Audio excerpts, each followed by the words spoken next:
Managing promo banners in AutoPort makes it easy to highlight promotions on your vehicles. First, log into your AutoPort account using your manager credentials.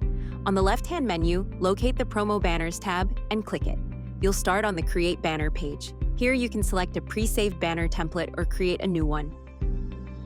To create a new banner, click Default, choose an image, and customize your text, fonts, colors, and placements.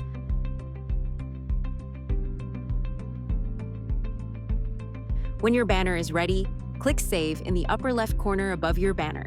Next, click the Apply Banner tab at the top. Select your newly created banner by clicking Select Banner. Then choose the vehicle or vehicles you want to apply the banner to. You can search by VIN or scroll through your most recent uploads. Check the box on the far left to select your vehicle. Now it's time to schedule your promo. In the upper right corner under Promo Duration, click Select Banner Duration to choose your start and end dates.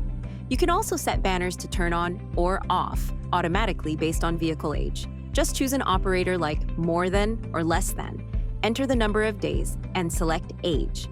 Once your dates and rules are set, click Apply Banner. Your promo banner is now live or queued to go live at the scheduled time. You can remove a banner at any time by clicking Remove Banner in the top right corner. The History tab will display all previously scheduled banners, and the How to tab is always available as a quick reference guide. With AutoPort promo banners, you can quickly create professional, eye-catching promotions that help your vehicle stand out to buyers.